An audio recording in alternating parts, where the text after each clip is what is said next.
네, 여러분. 문법 요소 선생님이 앞부분 영상이 지금 녹화가 제대로 안 돼서 다시 촬영합니다. 그래서 두 번째 피사동하고 부정은요, 이미 밴드에 올라가 있고, 지금 앞부분, 문법 요소 부분을 다시 재촬영하는 거고요.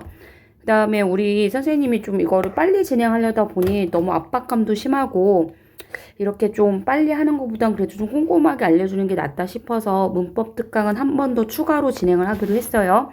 그래서 음운 변동에 관련해서 토요일 날 아침 10시부터 1시까지 토요일 날, 요번 주 토요일 날 8월 1일이죠? 7월 30일인가? 네. 7월 30일 날 이제 수업이 있으니까 그때 참석을 해주시고요. 8월 1일이야, 얘들아. 8월 1일 토요일 날. 네. 그 다음에 지금 이제 오늘은, 요번 주는, 문법 특강, 문법 요소만 이렇게 진행을 합니다. 목요일에는 중세국어 들어갑니다. 자, 그럼 이제 시작해보면, 먼저 그 전 시간에 배웠던 어간어미부터 조금 정리를 해야 되는데, 용어는 형태가 바뀌는 활용이라는 걸 하죠. 근데 변하지 않는 어간이 있고 변하는 어미가 있었죠. 근데 어미는 다시 먼저 오는 선어마 어미가 있지. 근데 이 선어마 어미라는 친구는 없을 수도 있고 여러 개 올 수도 있다고 그랬고, 어말어미는 예외적인 경우 빼고는 반드시 한 개가 존재한다고 했었죠. 그 중에 이제 선어마 어미는 시제를 담당하는 친구가 있고 높임이 담당하는 친구가 있었죠. 그 다음에 이제 어말어미는 다시 세 종류인데, 자, 문장을 끝나게 하는 종결어미가 있고, 그 다음에 문장 안 끝나고 연결된 연결어미가 있고, 그다음 서술어가 아닌 다른 성분이 되게 도와주는 전성어미가 있었죠. 그래서 시제선어머 어미는 주체 높임, 객체 높임, 상대 높임 중에서 현대 국어에서는 주체 높임 선어머 어미만 남아 있었죠. 그게 뭐죠? 의시. 의는 붙어도 되고 안 붙어도 됩니다, 여러분. 참고로 그냥 이렇게 쓸까요? 네.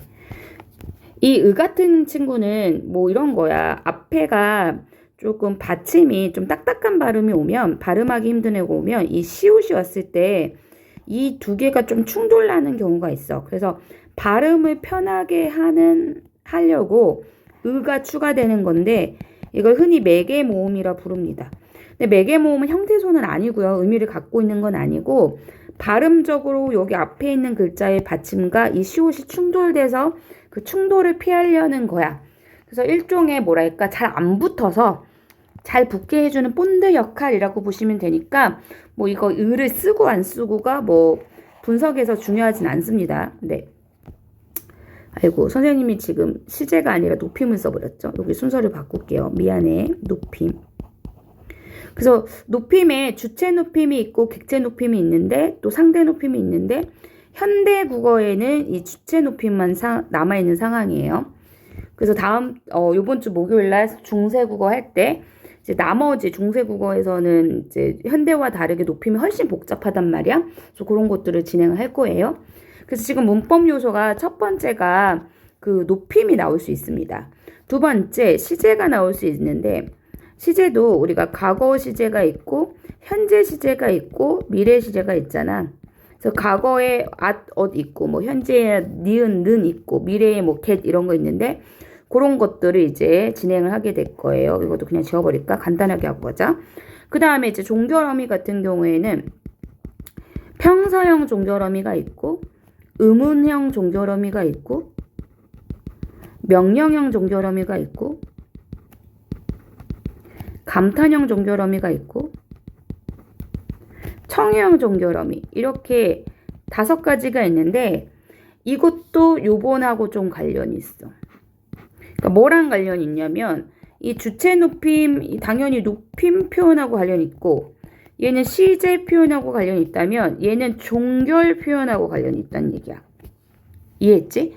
근데 종결 표현에만 나오는 건 아니고, 이게 그 높임에서 상대 높임이라는 거 있지. 상대 높임에서도 그 상대 높임 하십시오, 하오, 하게, 해라, 해요, 해체해서 그게 평서형일 때 또 어떻고 의문형일 때 어떻고 명령형, 감탄형, 청형일 때 어떻고 이렇게 또 나눠줄 수 있어요. 그 다음에 연결어미는 대등적 연결어미 있었지? 이거 어디서 나왔죠? 대등하게 이어진 문장.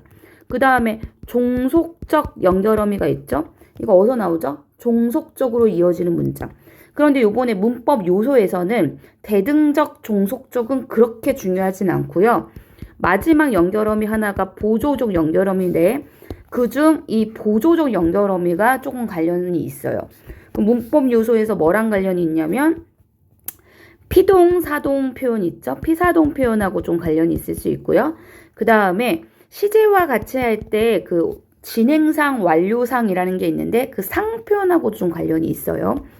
그 다음에 이제 전성어미가 우리가 명사형 전성어미가 있었죠. 음기. 대답 안 나온 친구들은 복습 빨리빨리 하세요. 그 다음에 부사형 전성어미 있었죠. 개도록. 그 다음에 간형사형 전성어미 있었죠. 그 중에서 이 간형사형 전성어미가 요번에 문법 요소랑 상관이 있어요. 그래서 간형사형 전성어미는 뭐랑 관련이 있냐면 시제 표현하고 관련이 있어요. 그래서 선생님이 지금 노란색 형광판 해준 거, 그래서 빨간색 글씨들 참고하세요. 이것들이 바로 요번에 문법 요소와 관련이 있다 이거야. 그러므로 이 문법 요소를 여러분 잘 하려면 이 여기 나왔던 어미들도 빠르게 대답할 수 있어야 돼. 문법은 계속 뭔가 누적되는 느낌이 있습니다. 자, 그러면 먼저 뭐부터 볼 거냐면 종결 표현부터 볼 거예요. 종결 표현. 그럼 종결 표현에 아까 평서, 의문, 명령, 청유, 감탄이 있다고 했잖아. 그러면 여기 평서문부터 보면 평서문을 표현한 특수 종결어미, 그러니까 평서형 종결어미가 있는 거야. 이거를 외울 필요 없어 얘들아. 무슨 어미가 있다 이런 거 외울 필요 없고 상대 높임이 있잖아. 상대 높임이 우리 하십시오, 하오, 하게, 해라, 해요, 해체가 있는데 그거에 따라 평서문이 다 달라지는 거야. 그러니까 뭐뭐 씁니다 이렇게 끝나면 하십시오체, 뭐뭐 하오 이런 사극말투면 하오체, 뭐뭐 하게, 뭐뭐 하네 이렇게 하면 평서문, 개가 아니라 네로 하면 평서문. 그 다음에 뭐뭐 하다 이러면 평서문. 해오체에서 뭐뭐 해요 하면 평서문. 해는 뭐뭐 해 하면 평서문인 거야. 됐죠? 그러니까 뭐 굳이 외울 필요 없습니다. 그리고 뭐 원칙, 확인, 약속 이런 거 신경 안 써도 돼요. 그러니까 평서문은 그냥 평범한 진술이다. 그냥 읽고 끝이야. 더 이상 할 필요 없습니다. 그 다음에 의문문은요. 의문문에 다양한 종결 어미가 있는데 자, 그냥 여기 그냥 흔히 그냥 얘를 평서형 종결어미라 했다면 아까 어미에서 선생님 해줬잖아. 그럼 얘는 의문형 종결어미 이렇게 부르면 되는 거야. 그런데 우리 인용 표현 배웠었지? 그 인용 표현이 남의 말을 빌려오는 거였잖아요. 그러면 이 직접 인용은 따옴표가 있었던 거 기억나지? 그래서 그 사람의 말투, 그러니까 영규의 말투를 그대로 빌려와서 하는 게 직접 인용이지. 그래서 여기 큰 따옴표 쓰고 인용부사격 조사 라고를 붙이는 거였잖아요. 그리고 여기서 보면 알 수 있다시피 직접 인용은요, 느냐 이거 헤라체거든. 여기 조금 그 능가 이거는 하계체고요. 오는 하오체고 씁니까는 하십시오체야.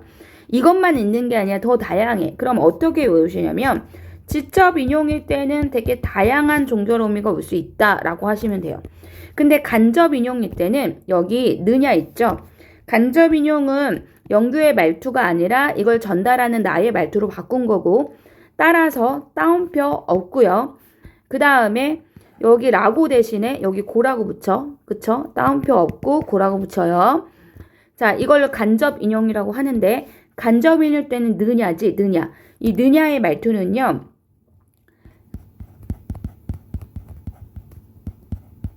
헤라체의 말투야. 됐니? 그래서 헤라체밖에 못 쓴다는 걸 좀 기억을 하고 가겠습니다. 됐죠? 다양하지 않습니다.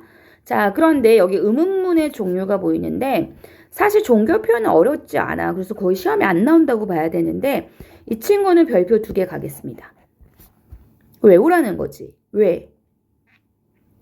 현대국어가 아니라 얘들아 중세 문법 할 때 이 판정, 설명, 반어 수사, 반어 의문문이 중요하거든.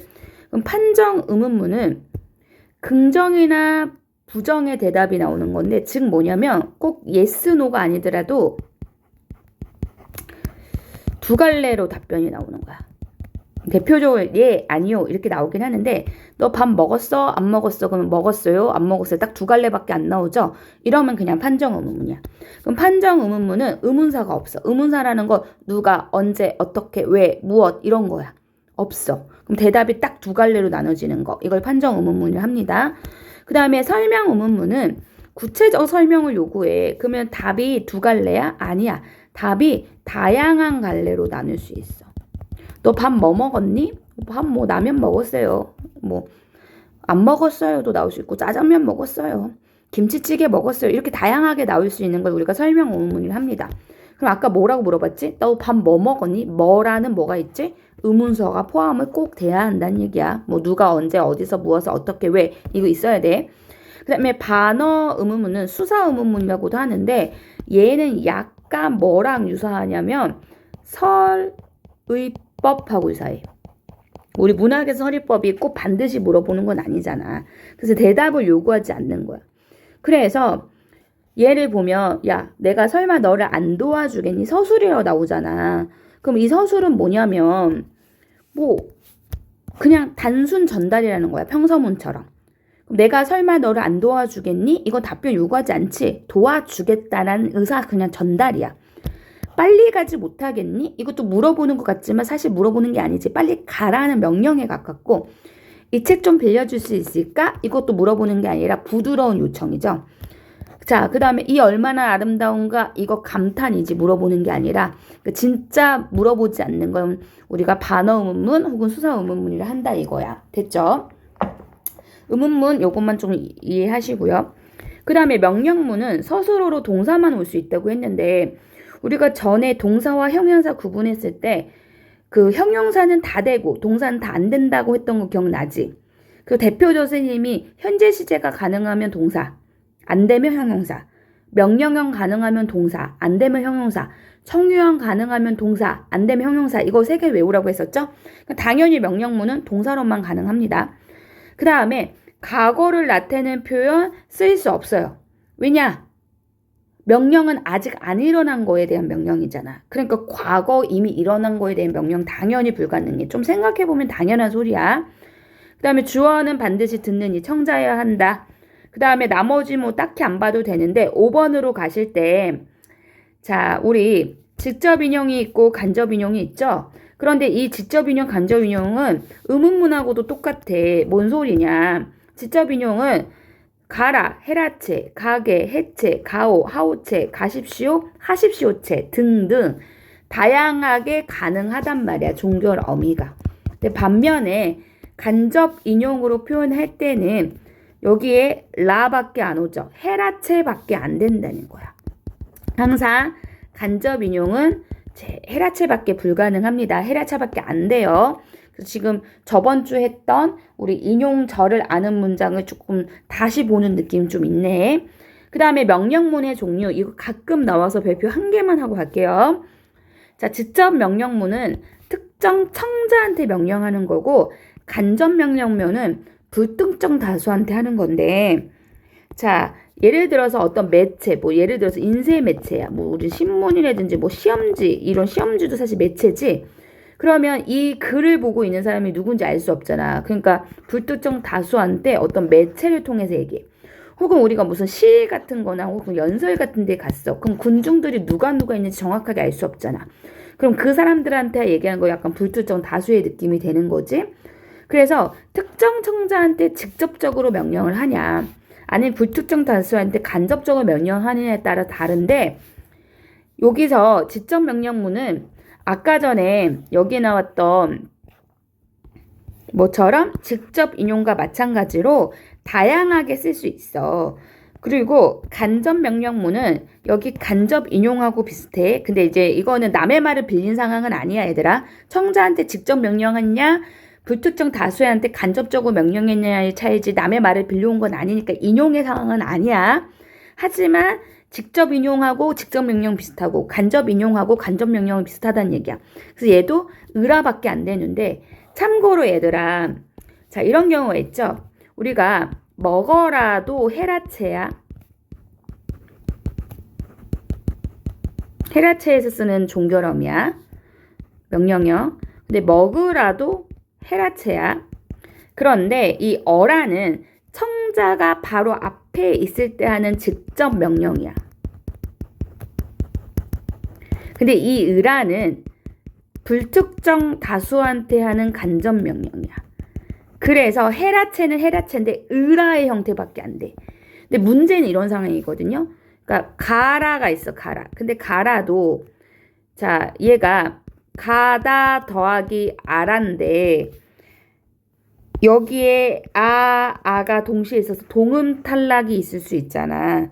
그러면 아라가 붙었다고 본다면 이게 직접 명령이겠지. 헤라체니까. 아라어라는 헤라체 중에서도 직접 명령이야. 그런데 똑같이 가라라도 이 으란데 으가 생략된 형태로 붙었다고 본다면 으라로 붙었다고 본다면 간접 명령일 수 있다는 얘기야. 그래서 무엇이 생략됐는지가 조금 다를 수 있어서 가라 같은 경우에는 직접 명령과 간접 명령이 같아 보일 수 있어요. 근데 사실은 아라냐 으라냐의 차이가 있는 거고, 근데 먹어라 같은 경우에는 요거는 확실하게 생략이 안 되기 때문에 티가 나는 거지. 이런 건 조금 조심해 줄 필요가 있다. 이해했죠? 자, 그 다음에 청유문으로 가보겠습니다.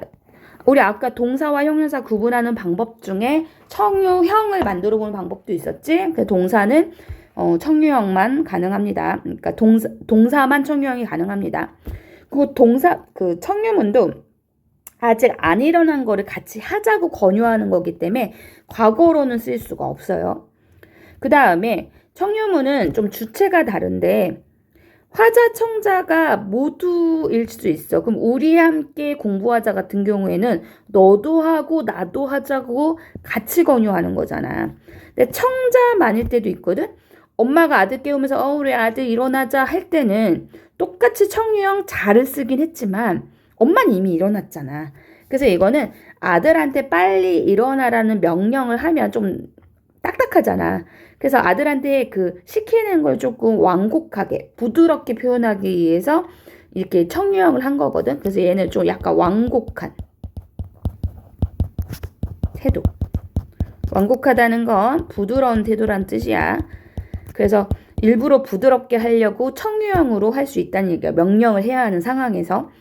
그 다음에 또 하나 특이한 게 화자만인 경우가 있어. 근데 친구가 막 떠드는 거야. 그래서 야, 나 공부 좀 하자 했을 때 친구한테도 하라는 게 아니라 내가 하겠다는 얘기야. 그래서 이것도 좀 조용히 하라는 그 부탁, 명령을 좀 완곡하게 한다고 표현할 수 있겠죠? 됐죠? 그 다음에 여기로 넘어와서 됐죠?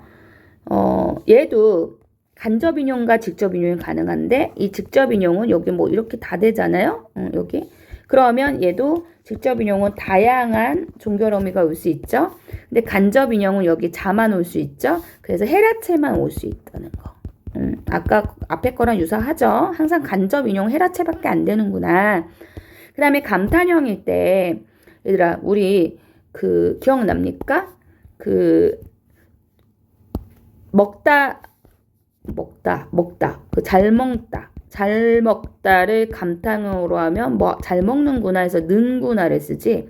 근데 예쁘다라는 형용사를 감탄형으로 쓰려면 구나를 쓰지. 그래서 우리가 동사나 형용사 구분할 때 동사는 감탄형이 는구나고 형용사는 구나였잖아. 그런데 형용사는 얘들아 이렇게도 표현했어. 예뻐라. 여기 당연히 예뻐라 할 때는 으탈락 일어난 거야. 규칙 활용. 그러면 결국 형용사는 여기에 아라, 어라. 여기 어라 보이지? 이 어라로도 지금 감탄형을 만들 수 있는 거야. 그래서 여기에 서술어가 이거 노란색. 서술어가 형용사라면 아라, 어라 역시 감탄문이야. 근데 만약에 동사였다면 명령문이었겠지. 괜찮죠? 그 다음에 역시 직접 인용일 때는 되게 다양한 종결어미가 올 수 있는데 간접 인용일 때는 다 헤라체밖에 못 옵니다. 헤라체 이따가 하겠습니다. 높임에서. 됐죠? 이해했죠? 그리고 여기 억양에 따라 다르다고 나왔는데 우리 그 높임 표현 중에서 얘들아 해오체 있잖아. 해오체. 해오체는 뭐 가요로 하면 선생님 지금 집에 가요? 선생님 집에 가요. 집에 빨리 가요. 막 이렇게 명령 이런 거를 다 이런 표현들을 다 억양으로만 구분하거든요. 그래서 그냥 억양에 따라 다르구나 이 정도 알고 가면 됩니다. 요거는 하나 별표를 합시다. 3번은. 그래서 지금 선생님이 별표하는 거 위주로는 가끔 시험에 나오고 아까 전에 여기가 별표 2개인 건 사실 현대문법 때문이 아니라 중세문법 때 이 지식이 필요해서 별표 2개를 해드린 거예요. 그래서 요 정도만 신경 쓰면 되고 여기 중간 문제 85쪽은 숙제로 하도록 하겠습니다. 이해했죠? 많이 안 나와요. 근데 높임 표현 자체는 별표 3개예요. 시험에 많이 나오는데 이 문법 요소에서 가장 시험에 많이 나오는 거 1등이 피사동이야. 1등. 2등이 시제야. 시제 높임 좀 비슷하긴 한데 아니야. 높임이 더 많이 나왔어. 3등이 한 시제 정도로 보시면 돼요. 이게 좀 비슷해. 그래서 피사동이 제일 어렵고 높임 시제가 그 다음 어려워서 사실 모의고사나 수능에서 이 1, 2, 3등으로 제일 많이 나오거든. 그러니까 얘는 시험에 많이 나오니까 별표 3개입니다. 그런데 얘들아 높임법은 선생님이 표를 하나 그려줄 거예요. 여기다가. 한 번에 하고 가자. 자, 주어를 높이는 높임을 우리 뭐라 그러죠? 네, 주체 높임이라 그래요.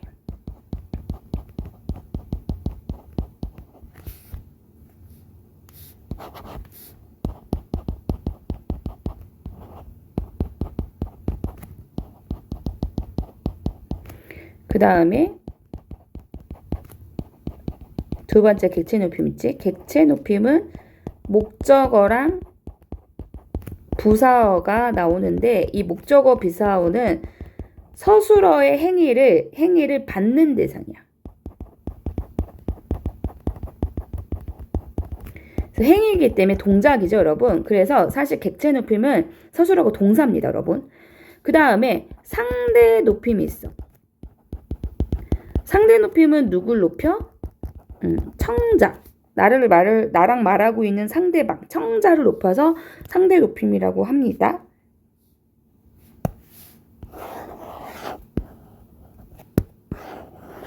이렇게 높임이 3개가 있죠?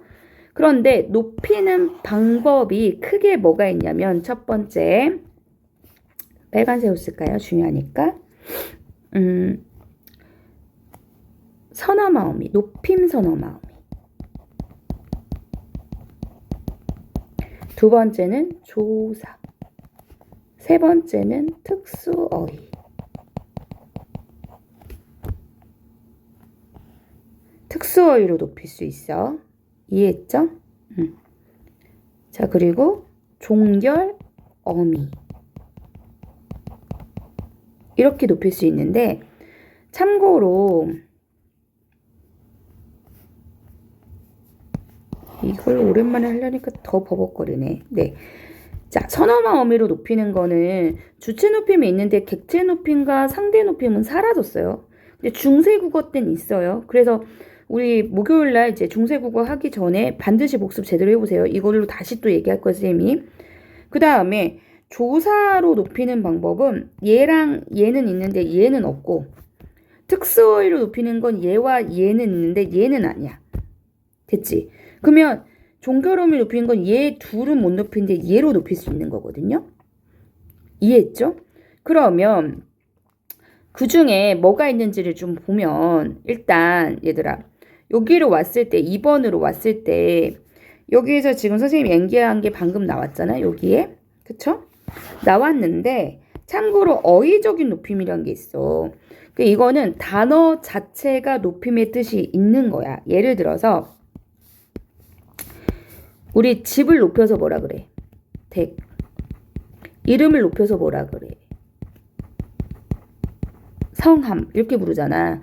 그러니까 이런 것들이 어휘적인 거야. 어휘적인 거는 주체, 상대, 객체 크게 관여되지 않고 그냥 어휘 자체가 높은 거야. 그래서 얘는 그냥 여러분들이 어렵지 않기 때문에 뭐 딱히 공부할 필요도 없고 시험에서도 얘를 집중적으로 내지 않아.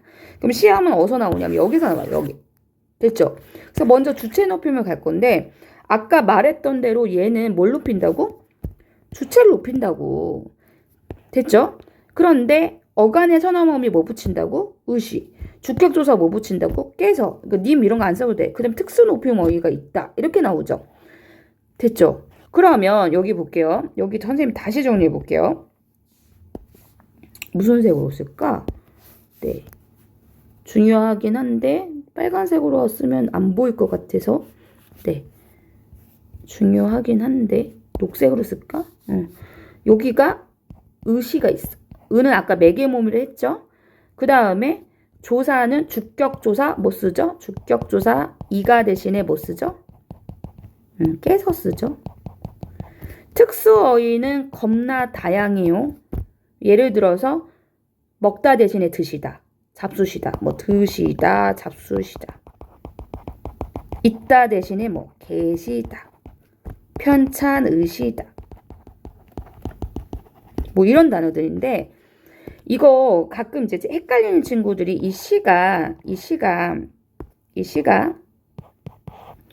이 시라고 생각하기 쉬운데 얘는 선어마음이잖아. 근데 선어마음이 있어도 되고 없어도 되기 때문에 선어마음을 빼도 말이 돼야 되는데 얘를 빼잖아? 말이 안 되지. 드다. 이거 빼고 잡수다. 이 시 빼면 개다. 이런 말 없잖아. 그래서 이 시는 그 선어마음이가 아니라 이 단어 자체가 이렇게 생긴 거예요. 근데 드시다와 편찮으시다가 조금 잡수시다도 여기 조금 논란이 있긴 한데 논란까지 선생님이 여기는 안 하겠습니다. 됐죠? 논란은 얘기 안 한다고 했습니다. 그래서 그냥 간단하게 그냥 시가 여기 선어마음이는 아니다. 이렇게만 기억을 하십시오. 자, 됐죠? 종결어미는 안 된다 그랬어요. 그럼 당연히 지금 이 부분은 암기가 필요하신데 문제는 얘들아, 자, 주체 높임의 종류가 뭐가 있어? 직접 높이는 거야. 얘는 주체를 직접적으로 높이는 거고 간접 높임은 직접적 높임의 대상은 아니지만 얘가 뭔가 높여야 할 대상과 관련이 있는 거야. 높여야 할 대상의 신체거나 소유물이거나 생각이거나 가족일 때 간접적으로 높인 거야. 자, 무슨 말인지 볼게요. 먼저 직접 높임의 예시를 보시면 첫 번째 예를 볼게. 지금 이 누가 가셨어? 할아버지가 가셨잖아. 그럼 이 할아버지는 이 문장에서 뭐가 돼? 주체란 말이야. 그럼 이 할아버지 높이기 위해서 주격조사 이가 대신에 뭐 썼어? 깨서 썼고 가다 대신에 여기 시 쓰인 거 보이죠? 그쵸? 가, 시읒, 니은, 다 이렇게 형태소 4개인데 그중에 시가 높임 선어마 어미죠. 주체 높임. 두 번째는 할머니가 계신 거잖아. 할머니가 주체야. 그럼 할머니 높이기 위해서 깨서 썼지. 그 다음에 계시다라는 뭐 썼어? 특수어휘를 썼잖아. 그러면 주체 높임에서 뭐가 있어? 첫 번째, 직접 높임일 때는 주체 높임의 직접 높임일 때는 이 세 가지 방법을 다 쓸 수 있다는 얘기야. 이거 다 가능하다는 얘기야. 이해됐죠? 그런데 그 간접 높임으로 가면 여기 첫 번째 봐. 자, 얘들아 서술어가 뭐죠?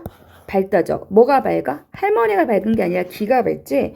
그래서 이 부분이 주어고 이 부분이 서술어야. 우리 그때 배웠죠? 그러면 얘가 절이지.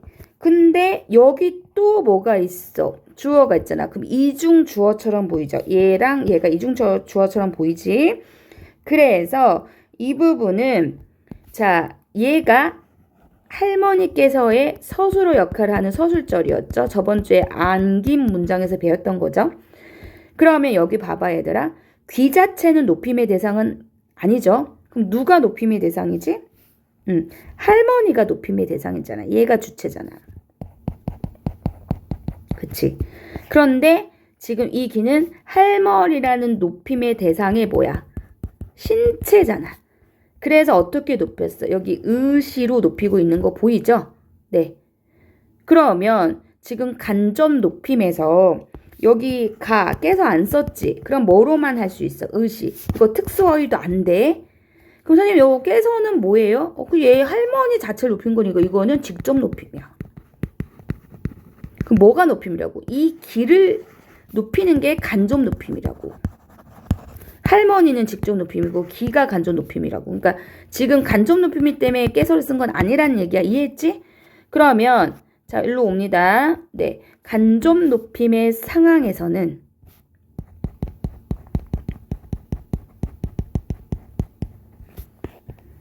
뭐만 쓸 수 있다? 의시만 쓸 수 있고 나머지들은 안 된다는 거야. 이해했죠? 그러면 어떤 경우에 그런다고? 방금 같은 신체의 경우에서 첫 번째 그러고 두 번째 가까워. 뭐가? 댁이. 근데 댁은 높임의 대상은 아니야. 그러면 높여야 할 대상에 여기를 높임 대상이라 쓰자. 높임 대상. 여기 높임 대상이야 얘들아. 이렇게 높임 대상. 높여야 할 대상에 뭐야? 댁은 소유물이잖아. 그치? 그럼 이 문장은 견문장은 아니거든 얘들아.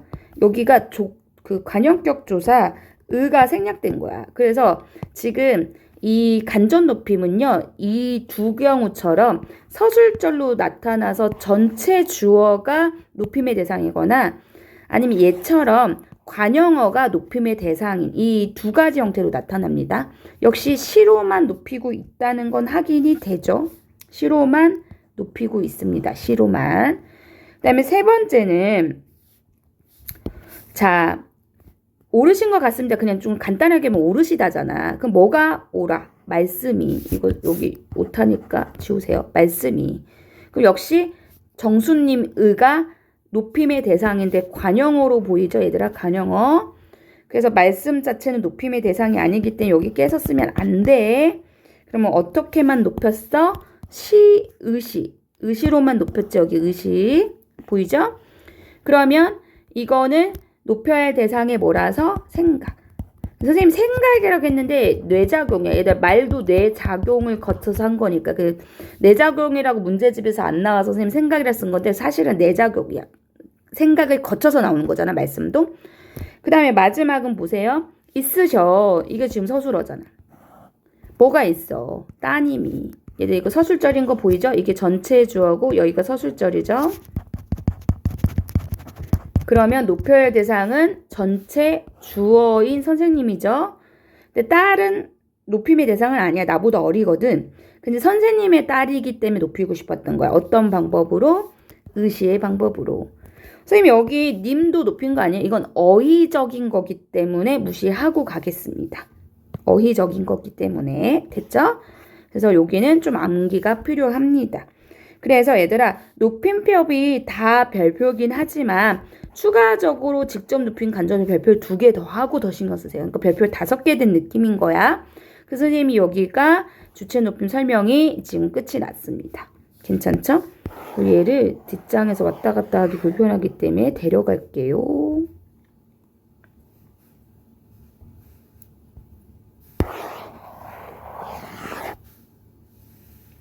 왜 안 되지? 잠깐만.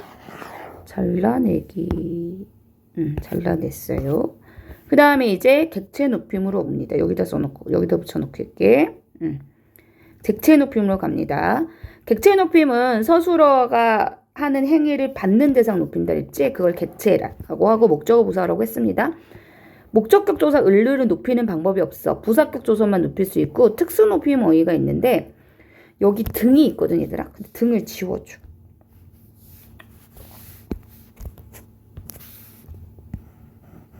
왜냐면 4개밖에 없어. 딱 이 4개가 다야. 외울 거야. 됐지? 그럼 여기로 와서 선생님 여기서 다시 해줄게. 자, 객체 높임 갈게요. 객체 높임.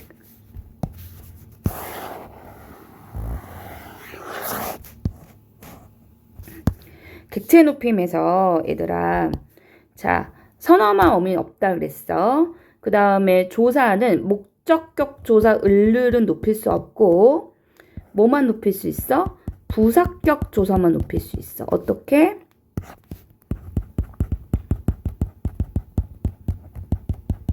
에게 대신에 뭐로? 깨로. 됐죠? 특수어휘 있어. 그럼 특수어휘는 딱 4개 외우겠습니다. 보다 대신에 배다. 근데 얘들아 이거 복수 표준어라서 둘 다 맞춤법 맞아서 둘 다 써줄게요. 그 다음에 데리고 가다 대신에 데리다 있죠, 데리다. 이 데리다가 얘들아 어색하게 느껴지는 이유는 얘가 동사인데 일부 동사는 이런 어미들을 조금 제한적으로 써. 이런 어미는 안 되는데 데리고는 되고 데리어는 되거든. 그래서 이거 두 개 어미밖에 안 되거든. 그래서 이런 거를 불안정 동사라고 한다고 했어요. 불안정 동사. 지난 강의 수업에 있었어요. 자, 그러면 이 데리다 대신에 뭐 써요? 높여서 모시다를 쓸 수 있죠. 그 다음에 또 있죠. 묻다 대신에 여쭈다를 쓸 수 있어. 얘도 복수 표준어예요. 여쭙다. 그 다음에 주다 대신에 드리다가 있어요. 딱 요거 4개밖에 없으니까 암기를 하세요. 시험에 이거 4개만 나옵니다. 그러면 이거를 제외한 나머지 높임 특수어휘는 다 어디서 쓰여? 이 4개를 제외하고는 나머지는 다 주체 높임 거라고 생각을 하시면 됩니다. 이해했죠? 주체 높임 거라고 생각을 하시면 되겠어요. 됐죠? 그리고 종결 어미로도 못해요. 그러면 이게 그냥 끝이야.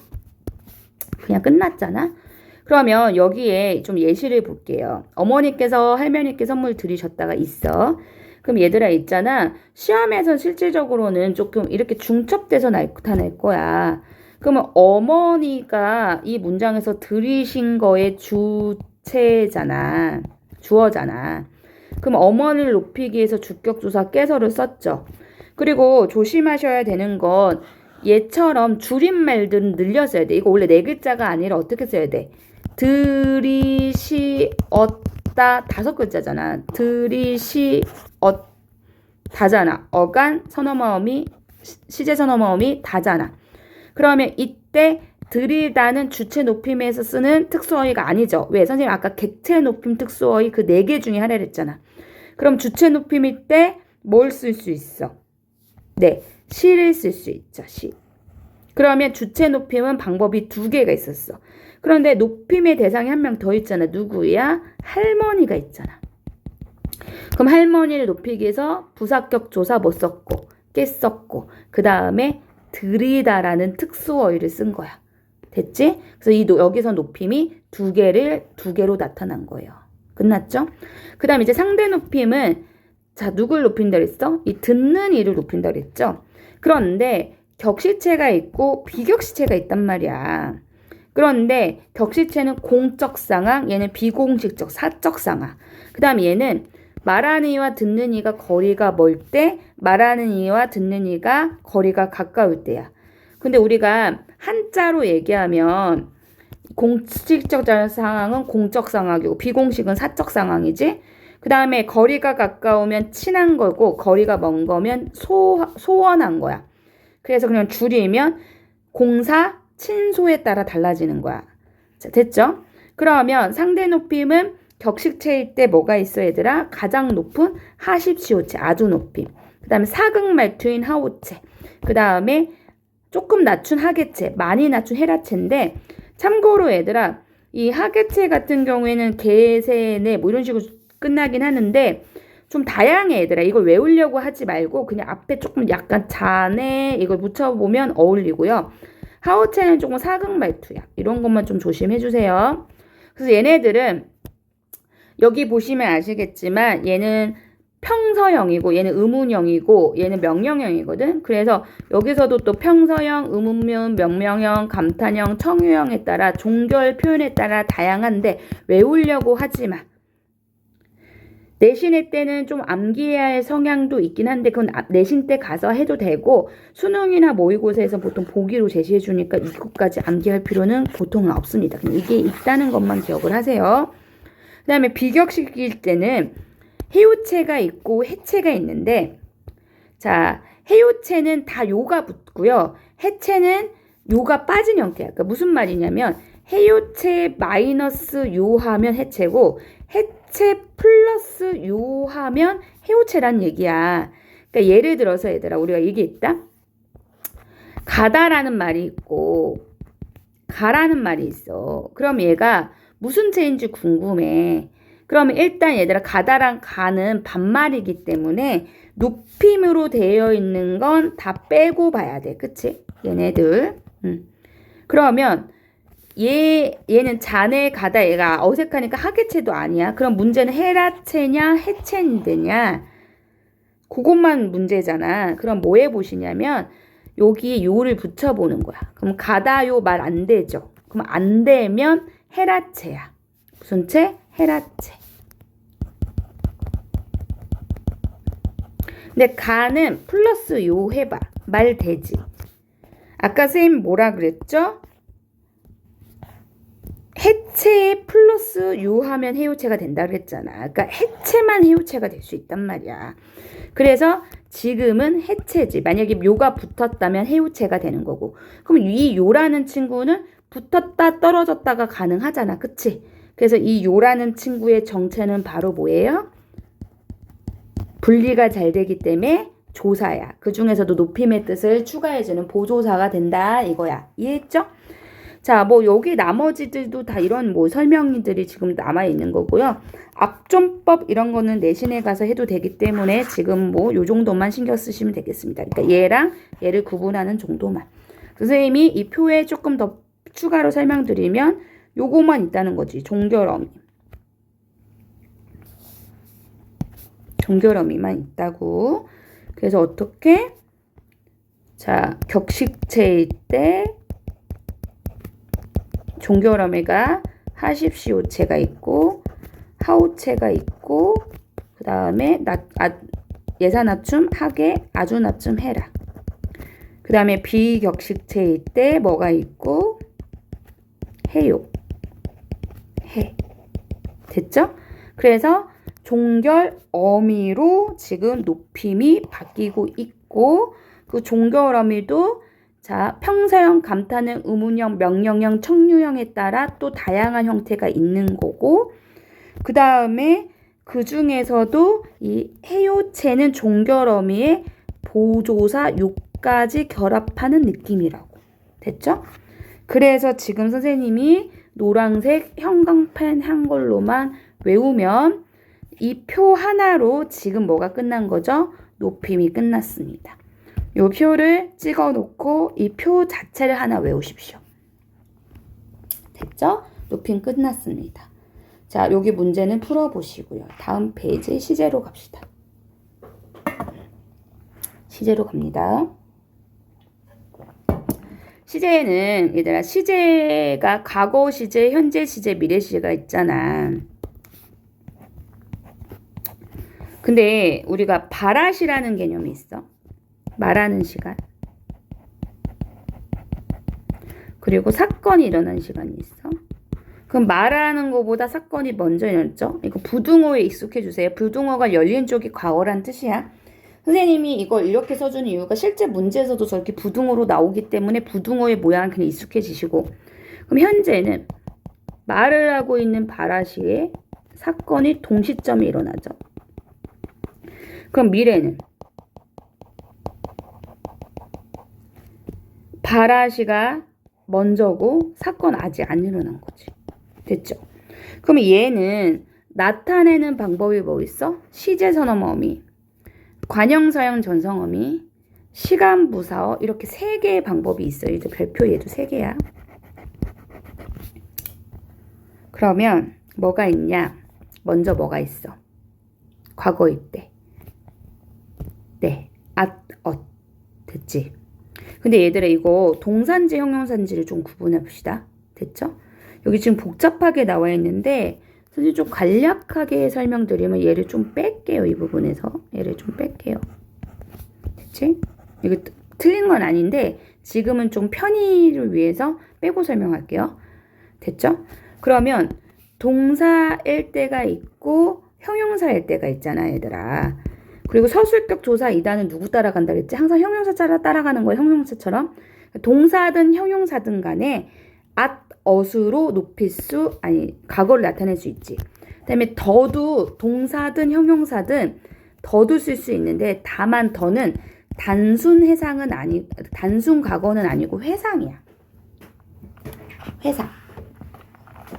됐죠? 그러면 회상은 뭔가 관찰하는 느낌이거든. 야, 너 어제 밥 진짜 잘 먹더라. 이런 식으로. 그래서 이거 현대국어에서 얘들아, 이 더는요, 1인칭 주어랑 쓰면 어색해요. 1인칭에서는 안 돼요. 그러니까 나 어제 밥 잘 먹더라? 왜냐면 관찰하는 느낌이어야 돼. 관찰한 걸 해상하는 건데 내가 나를 관찰할 수는 없잖아. 그래서 어색해. 근데 이런 경우인데 내가 꿈에서 내가 유체 이탈해서 꿈에서 내가 나를 관찰해. 나 어제 꿈 꿨는데 나 어제 꿈에서 되게 예쁘더라? 되게 잘 먹더라? 이런 식으로는 쓸 수 있다는 얘기야. 이해했죠? 자, 그러면 이거 선생님이 왜 얘기하냐면 중세국어로 가면 중세국어 때 얘들아 앗,엇이 없거든? 그래서 중세국어 때는 과거를 나타내려면 더밖에 없어. 그래서 중세 때는 1인칭이 제약이 없어. 그래서 이거 중세국어 가서 다시 한번 언급할 거야. 그래서 일반적으로 동사든 형용사든 서술격 조사 이다든 간에 앗엇으로 과거를 만드는데 회상하는 느낌을 줄 때는 더를 쓴다는 거야. 단 더는 1인칭은 안 된다고. 됐죠? 그러면 관형사형 전성어미가 뭐였어 얘들아?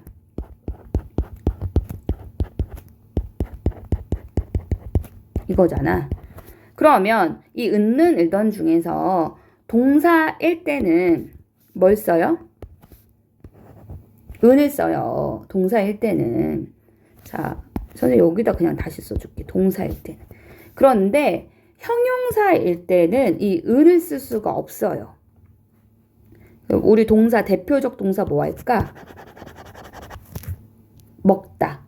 그럼 먹은 음식 이렇게 쓰지만 형용사 예쁜 여자 이러면은 과거가 아니라 현재의 느낌이지. 그래서 은은 동사일 때만 과거야. 그런데 이 더는 회상 느낌이거든. 얘.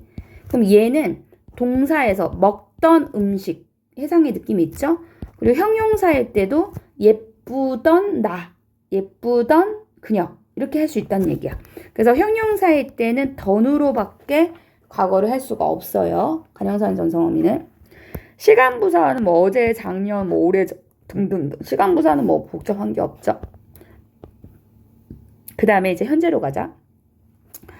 자, 동사일 때는 선생님 갑자기 속이 너무 안 좋네. 동사일 때는 자, 시제선언 어미라서 여기 짝대기 붙인 거야. 니은이나 는이죠. 앞에 받침이 없으면 니은, 받침이 있으면 는이야. 가다, 간다, 먹다, 먹는다. 그런데 형용사일 때는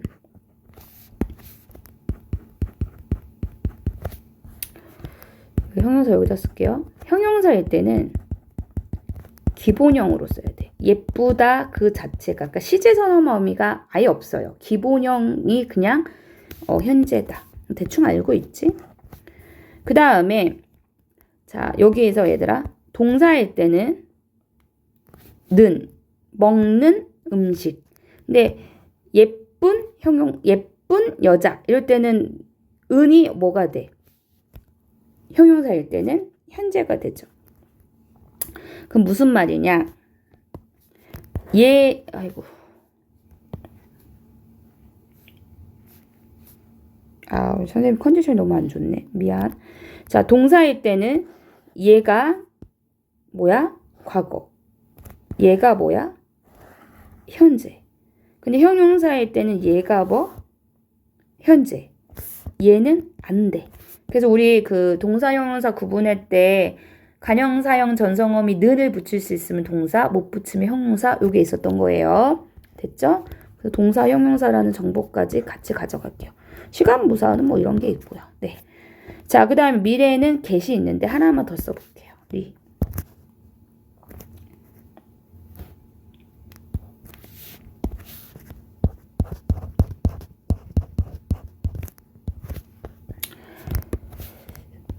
이게 왜 자주 빠지냐면 요즘 의리가 거의 소멸 단계로 가고 있어 얘들아. 근데 이제 뭐 이런 거지 뭐 이 길이라 이거 미래야. 그런데 이 어미가 다가 아니라 라로 바뀌면서 쓰죠. 이 길이라 이렇게 이렇게. 근데 이거 요즘도 있긴 있으니까 그냥 써놓고 알고 가자. 왜냐면 우리 중세 가면 얘가 없고 얘밖에 없어. 그런데 현대로 오면 얘가 이제 조금 없어지고 있고 얘 세상이 되는 거지. 그래서 이거 나중에 중세 가서 중요하니까 지금도 알고 갈게요. 그 다음에 관형사형 정성어미는 동사든 형용사든 가리지 않고 얘를 쓰는데 다만 얘가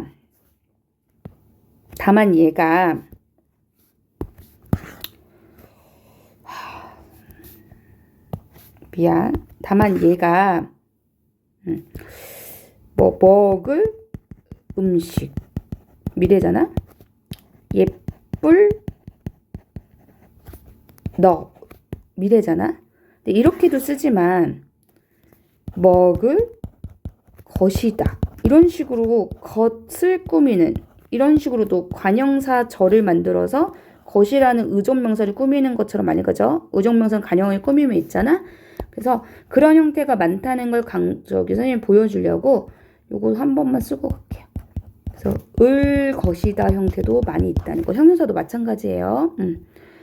자, 그 다음에 뭐 시간부사는 이런 게 있어요. 그럼 이거 지금 기본 디폴트 이 표를 그대로 암기를 합니다. 됐죠? 근데 이제 조금 특이한 점들이 있어. 그래서 여기 특이한 점들을 조금 더 정리를 하면 되는데 이건 여기 가서 볼게요. 과거 시자에서 조금 특이한 점이 있는데 여기 볼게요. 그러면 지금 시제 선어마 어미를 2번 썼지? 얘는 강한 단절감이라고 한번 밑줄 긋고 갈게요. 옆에 예시를 볼게요. 초등학교 때의 꿈은 대통령이었었고 중학교 때는 의사였지만 여기 2번 여기 한 번. 지금 내 꿈은 외국어 장교이다. 기본형이니까 현재지? 그럼 얘들아 중학교 때보다 초등학교 때가 더 시간적인 단절감이 더 크지? 그래서 지금 그거를 어으로 표현했단 말이야. 근데 이때뿐만 아니라 시간뿐만 아니라 이런 경우도 있잖아. 지금 어떤 친구가 있는데 공부 겁나 열심히 해. 근데 그 친구가 저번 달까지만 해도 겜돌이었어. 그러면 뭐 태영이가 지난달에는 게임만 했었었다. 이렇게 표현할 수 있죠. 요번 얘들아 이거 지금 하였었다의 준말이고 이 엿은 원래 이 형태인데 여 불규칙이 일어나서 엿으로 바뀐 거야. 그러니까 지금 이거 과거시제 2개야. 그러면 지금 이거는 지난달이니까 시간적인 단절감이 강하다기보다는 지금 태용이는 공부만 해. 그러니까 지금의 모습과 너무 달라서 약간 심리적 단절감하고도 관련있는 거야. 그러니까 시간적이든 심리적이든 간에 어쨌든 강한 단절감이라는 거지. 이해했죠? 그 다음에 자 과거를 나타내지 않을 때도 있는데 여기서 보시면 자 동작의 현재 완료라고 되어 있는데 선생님 다시 조금 써드리자면 과거에 시작된 게 현재 와서 완료된 거야. 두 번째는 과거에 시작된 게 현재까지도 그 동작이 아직 안 끝나고 지속된 거야. 됐니? 이게 무슨 말이냐면 여기 예시를 봐. 그녀도 지금 의자에 앉았다가 나왔잖아.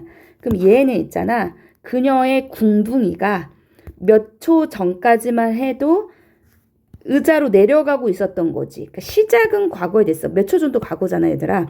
그런데 지금 현재 의자의 궁디가 딱 닿은 거지. 그러니까 완료된 거야.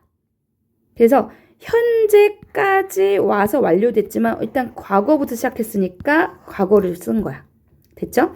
그 다음에 얘는 그녀 온종일 책을 읽었다? 그럼 얘가 아침부터 시작한 거야. 아침부터 시작했는데 지금도 완료된 건 아니고 지금도 계속 읽고 있는 거지. 지속되고 있는 거지. 이럴 때도 과거형을 쓸 수 있는 거야. 그러니까 둘 다 현재랑 관련이 있지만 과거에서부터 시작됐기 때문에 과거형을 쓸 수 있다는 얘기야. 그러니까 단순 과거는 아니죠.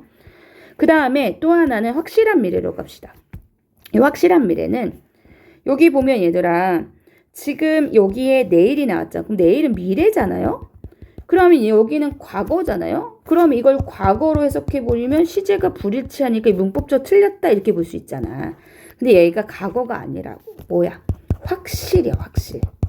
확신을 갖고 있는 거야. 약간 양태적이야. 말하는 사람 심리 상태랑 관련 있어. 확신을 갖고 있는 거야. 이럴 때도 과거 시제를 쓸 수 있다는 얘기예요. 됐죠? 이거 좀 중요합니다. 시험에 이게 많이 나와요. 이거 한 2개 정도 더 해줄게요. 그다음 현재 시제는 아까 앞에서 기본적인 거 설명했어. 그럼 좀 추가적인 특징을 여기서 별표 2개를 하고 가겠습니다. 반복되는 동작 습관이나 보편적 진리인데 여기 봐봐. 지구는 돈다가 나왔어야 돼. 돈다는 원래 돌다에 니은다라는 어미가 만났죠. 니을 탈락은 규칙 활용이었죠. 그래서 이렇게 돈다로 보이는데 지구가 사실은 얘들아 계속 돈 거야. 어찌 보면 반복됐던 거지. 근데 그거를 수천 년, 수만 년 하다 보니까 이제 보편적 진리화까지 된 거야. 그러니까 이게 별도의 내용이 아니라 이게 너무 많이 되다 보면 보편적 진리까지 가는 거야. 근데 애선인 야구를 좋아한다. 참고로 얘들 좋다는 형용사지만 좋아하다는 뭐지? 동사야. 왜? 이 하다가 동사로 바꿔주는 전미사니까. 품사를 바꿔주는 지배접사니까. 그럼 여기에 지금 현재 시제 니은 있는 거 보이잖아. 그러면 이거 왜 그렇게 쓴 거야? 왜? 반복되는 동작 습관이니까. 근데 이게 뭐 개인의 일이니까 보편적 진리라고 하면 조금 어색한 거고. 그래서 보통 이거는 그냥 이렇게 얘기하겠지. 근데 이걸 꼭 굳이 구분하지 말고 그냥 한 덩어리로 기억하시면 되겠고요. 그 다음에 아까 확실한 미래 과거로 가능했는데 미래도 확실한 미래로 현재형도 확실한 미래 나타낼 수 있어요. 내일은 미래잖아요. 근데 여기 지금 시제 니은 보이죠? 시제 선언 어미 현재 시제. 그럼 이거를 현재로 하면 시제 부딪히니까 안 되죠? 이건 확신이야. 확실. 됐죠? 그래서 얘도 아까 과거 거기랑 비슷해요. 얘랑 비슷해요. 얘랑. 자, 그 다음에 이제 미래 시제 기본적인 내용은 다 했는데 여기만 보면 돼. 근데 얘들아 오늘날의 많은 국어학자들이 얘기하는 게 우리 국어는 미래가 없다 이렇게도 말을 하거든. 왜냐면 미래 시제가 아까 선생님 get도 있고 리도 있다고 했는데 get, 리 둘 다 마찬가지야. 단순 미래의 느낌이 좀 아니야. 여기도 그냥 미래시라고 돼 있는데 내일은 이 일을 끝내겠다 이 get이 조금 약간 의지 같지 않니? 사실 내일이 미래를 가져간 거고. 그래서 단순하게 미래를 나타냈기보다는 뭔가 화자의 심리 상태랑 관련해서 우리 심리 상태에 뭐라 그러죠? 양태적이라고 하죠. 양태적이야. 그래서 양태적인 게 총 4개가 있는데 요거 별표 2개입니다. 더 추가로 해주세요. 시험에 많이 나옵니다. 그런데 원래는 사실 5개까지도 볼 수 있는데 5번째는 수능에 잘 안 나와. 내신에 나올 때도 있는데 그건 내신에 가서 해줄게. 지금 4개만 기억해. 첫 번째 예시를 보세요. 내일도 꼭 내일은 비가 오겠다. 그럼 내일은 미래죠. 물론 이 get을 미래로 해석할 수도 있죠. 뭐 크게 문제는 없지만 그거보다는 추측 같지 않냐 이거야. 그치? 벌써는 시간부사인데 언제지? 벌써는 이미 일어난 일일 때 하니까 과거죠. 그리고 여기 과거 시제 선언문 보니까 과거죠. 확실히 과거야. 그럼 이 get이 미래일 수 있니? 없잖아. 그럼 이 get은 무슨 역할을 한다고? 추측. 지금 언제지? 현재잖아. 그러면 얘를 미래로 봐야겠어요? 아니죠. 뭐죠? 네, 추측이지. 지금 추측을 나타내죠. 의지로 가볼게. 내가 먼저 가겠다? 의지지. 물론 아직 안 갔으니까 미래가 틀렸다는 건 아니지만 의지적 느낌이 있다는 거지. 그 다음에 얘들아 특히 얘 조금 주의했으면 좋겠어. 더 주의했으면 좋겠어. 왜냐면 시험에서 진짜 너무 많은 친구들이 이 추측과 가능성 능력을 헷갈려 하는데 얘들아 이거 있잖아. 어떻게 구분해야 하냐면 심지어 시험에서 능력이란 말을 지우고 가능성만 볼 때도 있거든. 설령 그렇다 하더라도 이 친구는 방점을 어디다 찍냐면 능력에 찍어. 능력으로 생각해야 돼. 만약에 왜냐하면 가능성으로 생각하면 이 추측하고 구분이 잘 안 가. 뭔 말이냐면 여기에 나도 그것은 알겠다가 있다. 근데 여기 여러분들이 이걸 가능성으로 외우잖아. 그럼 이게 가능성이야? 선생님 추측 같은데요? 이런 느낌 들지 않아? 얘들아 이거는 능력으로 기억해. 능력으로 해석될 여지가 있잖아. 나한테 그걸 알겠다는 인지적 능력이 있다고, 능력으로 해석될 여지가 있다면 가능성 능력으로 가세요. 추측은 능력하고 전혀 상관없어. 자려면 합격할 수 있겠다? 너네 이거 추측으로 보이는 사람 많잖아. 아니야. 얘 합격하겠다는 나에게 합격 능력이 있다고 해석이 될 수 있잖아. 그러면 추측으로 가지 말고 가능성 능력으로 하라고. 심지어 시험에서 능력이란 말이 안 보여도 가능성으로 생각하면 추측하고 굉장히 헷갈리니까 능력에 포인트를 두고 이거를 두 개를 구분하란 얘기야. 그러면 예시를 선생님이 하나 더 줘볼게. 2교실은 40명도 수용하겠다. 여기 있다? 그러면 이 get은 추측이니 가능성 능력이니? 네. 수용할 수 있는 능력을 얘기하는 거 아니야? 들어갈 수 있는 능력? 그래서 얘는 가능성 능력이야. 그치? 수용 능력이 있으니까. 이해했죠? 네, 완곡한 태도, 아까 완곡이 뭐라 그랬죠, 여러분? 부드러운 거. 이 부드러운 거 나올 때 보통 우리 부드럽게 말할 때 이게 의문문으로 많이 나오거든? 그때 여기 개까지 추가된 거야. 그럼 더 부드러운 거지. 제가 들어가도 되겠습니까? 됐죠? 나머지는 다 설명한 거예요. 그래서 선생님이 지금 기본적으로 시제에 관련해서 이렇게 표로 한번 기본 내용을 정리해 드렸고, 이거와 관련해서 과거에서 특이한 것들 여기, 그 다음에 현재에서 특이한 거 이거 3번 특징, 그 다음에 미래에서 특이한 거 이 양태적 표현, 이렇게 해서 추가로 암기를 하시고요. 그 다음에 동작상이 나오는데, 동작상은 주로 연결어미 보조용언인데 이게 보조적 연결어미야. 그쵸? 근데 이거 선생님 좀 구분해서 해주면, 보조적 연결어미는 본용언의 어간 뒤에 붙죠? 그리고 뒤에 보조용언이 오죠? 이거 지난주에 잠깐 배웠죠? 그래서 우리가 동작상은 완료상과 진행상이 있는데, 지금 먼저 얘는 보조적 연결어미 플러스 보조용언으로 완료를 나타낸 거고, 얘도 역시 보조적 연결어미 플러스 보조용어로 진행을 나타낸 거야. 그러면 여기서 좀 조심하셔야 하는 건, 이따 같은 경우는 지금 여기 보조적 연결어미에 따라 달라지죠. 얘가 아오면 완료고 고면 진행이 되는 거죠. 참고로 여기도 얘들아, 이게 조금 선생님 틀려서 여기 아어라고 고쳐주세요. 이렇게. 그러면 얘들아, 이게 보조용언이 뭐였어요? 이게 진짜 있다야? 아니지. 있다 없다 있다가 아니라 완료라서 원래 의미를 버리고 조금 보조적인 역할을 하는 거지. 본용언 보조용언은 한 개의 서술라고 했었죠. 세트니까 중간에 다른 말 개인 못하고, 여기 있다도 마찬가지고, 버리다가 진짜 쓰레기통에 버리다 아니잖아. 완료라고. 그래서 원래의 의미가 아니라 뭔가 보조적 역할을 하는 걸 우리가 보조용언을 했었어요. 그럼 여기 옆에 예시를 보면 먹어버렸다에 원래 어시 있는 거 보이지? 이 때문에 가공 거고, 이 버리다 때문에 완료인 거야. 이해했죠? 여기도 개 때문에 미래인 거고, 버리다로 완료가 되는 거야. 됐죠? 그리고 얘들아, 이거 동사긴 한데 동사라도 기본형이면 그냥 현재로 가. 이것 때문에 현재고, 있다 이 형태 때문에 완료인 거야. 이해했죠? 얘도 때문에 과거인 거고, 있다 때문에 현재인 거야. 됐죠? 맞죠? 그 다음에 얘도 니은 때문에 현재인 거고, 가다라서 진행인 거야. 이해했죠? 기본적으로 이렇게 4개를 외웁니다. 됐죠? 그 다음에 선생님 또 추가적으로 이건 좀 색깔을 바꿔 써줄게. 그냥 연결어미가 올 때도 있어. 그냥 연결어미. 연결어미 얘들아, 엄할어미다, 선엄할어미다? 엄할어미다. 그럼 얘들아 봐봐. 나는 밥을 다 먹고서 TV를 봤다. 그러면 먹고서는 완료됐니, 진행이니? 그죠? 완료죠? 그래서 고서가 완료고요. 연결어미. 그러면 나는 밥을 먹으면서 TV를 본다. 그러면 으면서는 뭐죠? 네, 진행이지. 그래서 요거 2개의 연결어미 형태로 기억을 하겠습니다.